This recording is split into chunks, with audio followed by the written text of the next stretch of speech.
Yo soy periodista científica, me encanta acompañar a los investigadores en sus salidas de campo, en sus laboratorios y entender esta ciencia complicada que para uno ellos hacen y transmitirla, traducirla al público de tal forma que la gente entienda la relevancia que tiene esta ciencia que se hace en el mundo para la sociedad. Me fascinan los ríos. He estado enamorada de los ríos y de su desembocadura toda la vida. No sé, quizás porque yo nací en Bogotá y en Bogotá pues en vacaciones, en fines de semana a veces yo iba pues al Salto Tequendama, pero no alcanzaba a ver el río Bogotá que pasaba. Entonces para mí este Magdalena que tenemos aquí al lado siempre fue una cosa mítica. Y en 30 años de trabajar escribiendo para publicaciones varias, desde National Geographic hasta Discovery Channel, El Tiempo, y también libros de novelas, he tratado de integrar de cierta manera los ríos. Entonces, miren esta belleza de fotografía de satélite Landsat de nuestro Magdalena, con esa gran coma rosada que se esparce con todo este sedimento tan poderoso que penetra en el Caribe. ¿Qué pasa con esa agua? Muchas veces uno no se pregunta, cuando es miembro del público general, ¿qué pasa con ese juego de poderes, ese juego de tronos, digámoslo así, del agua salada peleando contra el agua dulce, porque es una pelea a muerte? Entonces a mí a veces me gusta hablar sobre eso y una imagen vale tanto como 1000 palabras. Siendo escritora creo que las palabras también valen mucho y fíjense ustedes, pues esta imagen nos está diciendo muchas cosas. La cuestión del periodismo científico, ¿qué es periodismo científico? Sí es informar, también es educar, a mi parecer. Yo también soy comunicadora en otras plataformas y me parece que los ríos necesitan mucha más de nuestra atención. Siempre trataba de ir al Tajamar, a la punta del Tajamar en Bocas de Ceniza. Nunca se podía, siempre pasaba algo. Quería ir en lancha con los investigadores, no se podía. Después llovía mucho, después entonces me cambiaron el horario del avión. Finalmente, hace como 4 días dije como que me llamo Margarita, que hoy es. No, Ángela, ¿cómo le ocurre que eso está inundado? Y dije, no, pues no. Agarré un taxi, llegué a Las Flores, después entonces agarré un trencito y después agarré una moto y después entonces caminé como 1 kilómetro por rocas bastante complicadas y llegué a la pura punta, Puerto Mocho. Pero entonces, ¿qué pasó ahí? Llegué a la punta y qué felicidad. Bueno, por aquí creo que tengo otras fotos, si me puedes pasar a la siguiente. Entonces llegué, como me ven, morada, porque eso sí el calor estaba, pero llegué un cubio, roja. Pero subirse a esas rocas, yo llego al Everest si me dan tiempo. El punto es que pasó algo muy lindo y es que en el camino, en todo este Tajamar, empecé a encontrarme con todas estas personas geniales. El pescador, el señor que puso su panel solar y vieron la discoteca que se armó en la casa de ese señor. Ese señor, pues mientras haya sol, él tiene su energía para hacer todo lo que quiera. Doña Luz me vendió pues las Coca-Colas y las cervezas para todos mis amigos y este caballero Carlos que hace turismo. Yo iba pensando en ciencia, iba pensando en qué maravilla poder hablar de esta convergencia, este juego de poderes. Yo estaba pensando en física, estaba pensando en hidrología, estaba pensando en sedimentos y de lo que he leído todo estaba en mi cabeza, pero cuando empecé a conocer a esta gente entendí de verdad la relación que tiene la gente con el río y fue una cosa muy, muy bonita oír las historias difíciles de escuchar porque no la tienen fácil, difíciles de oír cómo La draga, el proceso de dragado está cambiando la dinámica del río Magdalena de Bocas de Ceniza, y me cuentan ellos que antes veían delfines y otros animales y ya no los ven. Bueno, son cuestiones difíciles, pero su vida pues se ha complicado. Me explicaron cómo se pesca con la cometa. Me comentaba mi amigo el profesor Jaime Cantera de la Universidad del Valle: espérese a que los vea pescar con cometa. Genial. Esta gente se inventó una cometa de plástico llena de anzuelos, y esta cometa la lanzan al aire altísimo, y aquello, pues los anzuelos caen al mar y van pescando los animales de forma increíblemente sabia. Es una forma más de trabajo. Entonces, pues fue muy lindo eso que me pasó, y eso pues me lleva, si queremos, a la siguiente. Antes de eso, yo pues fui editora de esta revista que hace Universidad del Norte. Yo me inventé el nombre con los compañeros de comunicaciones, Intelecta, no sé por qué llegamos a ese nombre, pero me pareció muy divertido. Y este fue el primer número, y decidimos, ¿qué hacemos para el primer número? Esto fue ya hace como unos 4 años, antes de pandemia. Y oí que Uninorte estaba haciendo muchos trabajos de ingeniería en las bocas, en Bocas de Ceniza, y entonces pues hablé con los profesores, varios, como por lo menos 4 o 5 profesores, y decidimos llevar esta nota a la portada, que me tuvo muy feliz porque nos ganábamos después un premio de Cor Magdalena. Es un artículo de por lo menos 9 páginas, bueno, sobre el río, ¿no?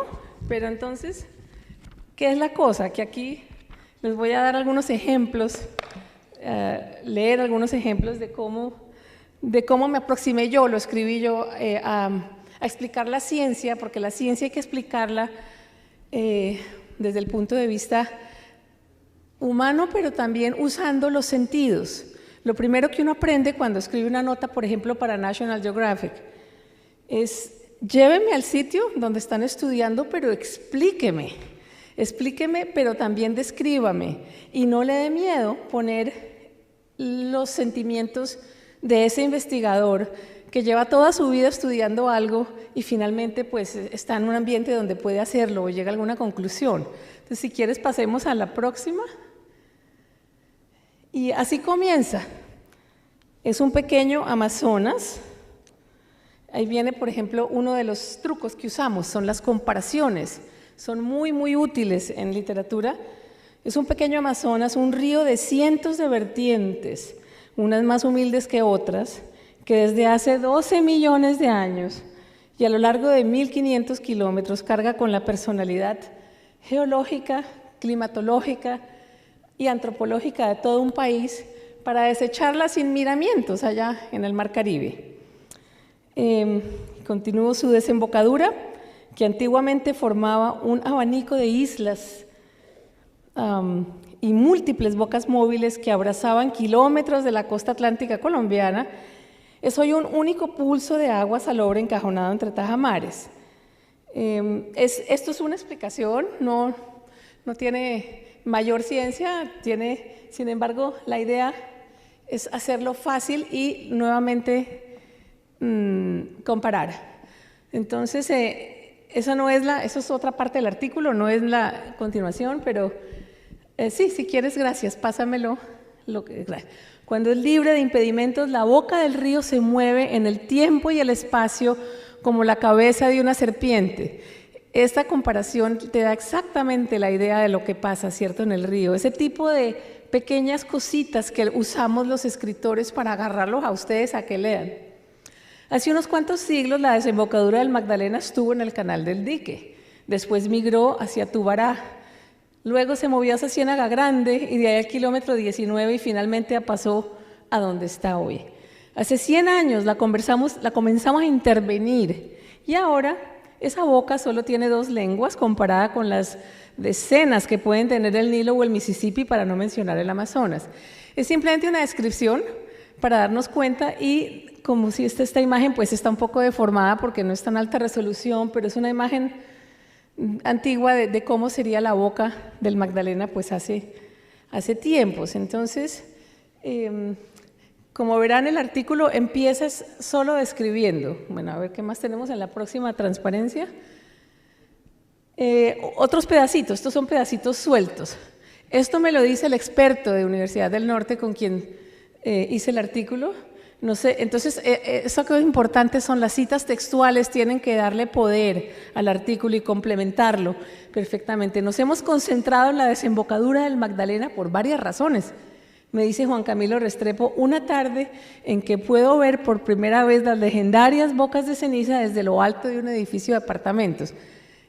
Esto yo lo escribí antes de haber ido hace 2 días. Entonces, si lo hubiera escrito mañana, hubiera dicho que yo estoy parada ahí en la punta del Tajamar. El día es brillante y alcanzo a distinguir la raya del Tajamar occidental, separando el agua rojiza parda del río de aquella azul del mar Caribe. En la distancia, la eterna pelea entre el agua de diferentes densidades ofrece una placidez engañosa. Luego comienzo ya, que no les voy a leer, a hablar de la ciencia, de lo que está haciendo ese equipo de ingenieros para estudiar mejor el río. En algún momento, el Magdalena comienza a hablar y explico. Y las citas textuales que son simpáticas, ¿no? Como dice Juan Camilo, el agua no es boba. Cuando la encajonan, el agua dulce sale por arriba y adquiere mucha velocidad. ¿Cuál es la idea? Es simplemente, es como una trenza de colores, como les digo a mis estudiantes. Yo dicto clases de cómo los investigadores y los estudiantes y los periodistas pueden describir la ciencia de forma atractiva. Y es como hacer una trenza con varios colores. El hilo rojo de la trenza te describe la acción, qué está pasando. Este señor está estudiando el río. La trenza verde te describe el lugar, cómo es ese río. Y la trenza azul te describe la ciencia.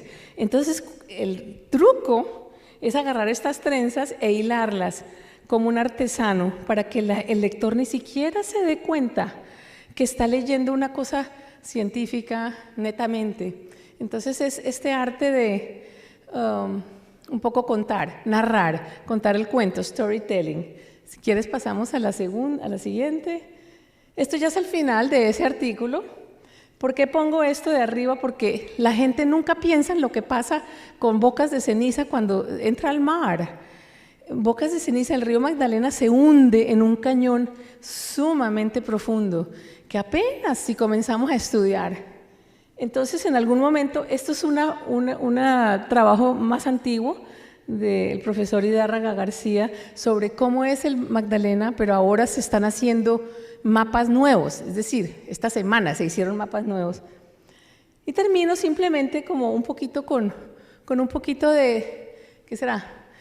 Un poquito de poesía, un poquito de azúcar y un poquito de ciencia sobre el alma submarina del río.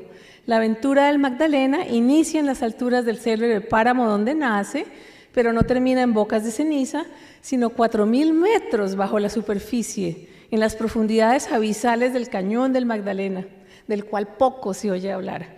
En realidad, si uno pudiera quitar el agua del Caribe frente a Sudamérica, vería un paisaje tan complejo como cualquier sistema montañoso terrestre: canales, fallas, valles, crestas, hasta quebradas. También vería vastos campos de sedimentos que han rellenado brechas antiquísimas en el lecho oceánico. Hasta aquí abajo, rodando por una pendiente de 40 grados, ha venido a dar el alma del Magdalena. Y así termina la cuestión. Entonces, si quieres, pasemos a la siguiente. No es mucho tampoco lo que...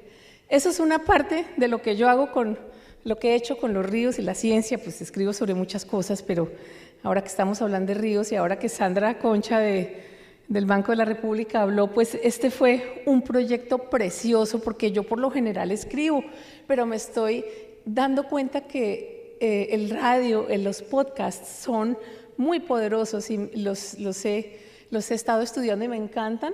Hablamos delicioso con Wade, hablamos de esto mismo. Le encantó el nombre alma líquida. Le dije, es que fíjate en el Magdalena, es corazón de arena. Él es, no, esos sedimentos, pero él es de alma líquida. Hablamos de todo, de antropología, de poesía, de literatura, y él pues fue uno de 8. Entonces ese proyecto del Banco de la República me encantó, ojalá vengan más.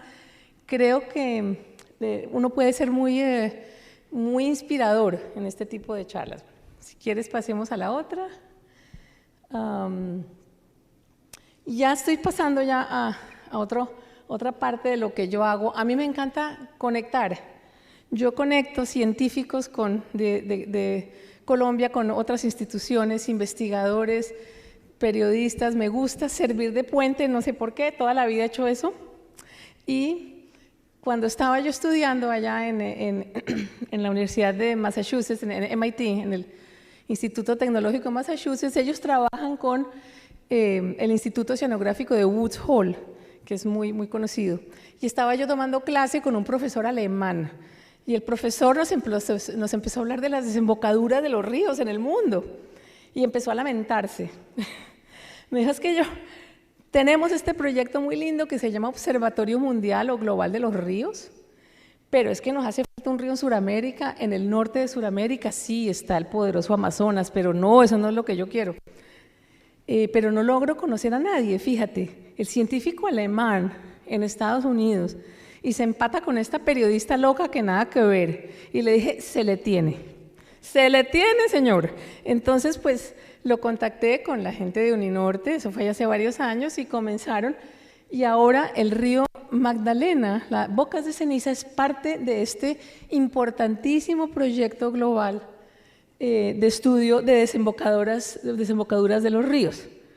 Entonces, eso es lo que dice el profesor, no teníamos contactos, etc. El río Magdalena abre un nuevo capítulo y eso a mí me tiene muy orgullosa porque, pues bueno, vamos a ver, la idea es tomarle el pulso al río como si fuera un paciente en un hospital, cuáles son sus signos vitales, cómo está su sangre, cómo está su azúcar, cómo está el colesterol, cómo estamos de corazón, y hacerlo continuamente y comparar. La ciencia siempre se basa en comparaciones. Si el Magdalena tiene muchos sedimentos, ¿cómo está en comparación con el Yangtze en la China, que todavía tiene más sedimentos ese río? Entonces, pues eso es una de las cosas bonitas. Bueno, la siguiente, ya casi ya no los aburro más. Esto pasó antes de ayer, esa es otra genial. Estaba en Cartagena, fui también a visitar este buque. Fíjense lo linda la relación que hay entre Alemania y Colombia. Históricamente ha habido una afinidad muy linda entre los dos países, no solo desde el Instituto Humboldt, sino pues lo que está pasando aquí enfrente a ustedes ahorita mismo. Este buque, María Merian, es uno de los 3 buques más modernos de investigaciones alemanas. Es un buque que ya tiene 15 años de edad, pero es un buque especial para servir como plataforma de investigaciones oceanográficas de altísimo nivel. Entonces, la historia es linda, porque hay un investigador de la Universidad del Norte. ¿Por qué la menciono tanto Universidad del Norte? Porque es a quienes conozco aquí en la costa atlántica. Ahora ya voy a empezar a hablar de la Universidad del Atlántico. Más nos vale. Este muchacho, Óscar Álvarez, es físico y él siempre ha estado atraído ante la idea de estudiar el cañón del río Magdalena, el cañón sumergido, lo mismo que a mí me gusta, esa cosa que uno no ve. Si uno le quita el agua a esto, se imagina un cañón del Colorado. Y se contactó con un profesor alemán y el profesor alemán empezó a entender lo que está pasando con tantas instituciones. Colombia y Sudamérica, Colombia, tiene tantas cosas para estudiar que están vírgenes porque no hemos tenido acceso a tecnologías, ¿cierto? Antes había menos investigadores de los que ya afortunadamente cada vez hay más en materia de paleontología, geología, física, oceanografía. Son estas conexiones que nos den las plataformas y que nos ayuden a entrar pues en materia. Este muchacho duró 5 años haciendo vueltas, pidiéndole permiso a 10 instituciones, convenciendo al gobierno alemán de que trajeran el buque. El buque duró 3 semanas explorando desde La Guajira hasta Cartagena. ¿Qué estaban haciendo? Entre otras cosas, llevaban estudiantes a bordo de la Universidad Nacional, de la de Antioquia, de la del Norte y del Semarín. Y resulta que, no, pero no la pases todavía, que estamos todavía en el buque. Gracias, ya estamos acá. Están estudiando, sacaron muestras de sedimentos. Bueno, lo primero que hicieron fue mapear. Si uno no hace un mapa, no tiene ni idea de lo que hay allí. Hicieron una batimetría, una hidrografía, un mapeo precioso del cañón del Magdalena, que pues claro, son datos que todavía pues es que los tomaron antes de ayer, entonces los tienen ahí en la computadora.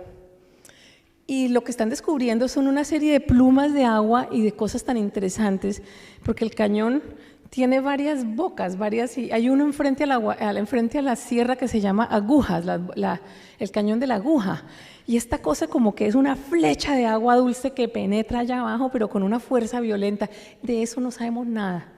Esto es ciencia en su exploración en su sentido más puro, más hermoso. Sacaron muestras de agua y sacaron también estudios de las corrientes, ¿no? Enfrente a La Guajira hay un fenómeno que se llama surgencia, en cual el agua del fondo sube. Por eso es que en La Guajira pues, hay mares tan ricos. Pero no creen intuir que hay alguna relación entre la desembocadura, este cañón del Magdalena, y la surgencia de La Guajira, debido a corrientes y otras cosas, pero son hipótesis obviamente de ellos. Eso es lo lindo del proceso científico que a mí me gusta transmitir cuando hablo con la gente. ¿Cómo piensa un investigador? ¿Cómo trabaja? ¿Cómo es el proceso de la ciencia? Que eso un periódico uno no se lo dice porque no hay tiempo, ni en el programa de televisión menos, ¿no? En el noticiero. El punto es que hay que mezclar, hay que llegarle a la gente, al alma y al intelecto, y hay que usar todas las armas que uno tiene para eso. Es como luchar contra el cambio climático, métale a todo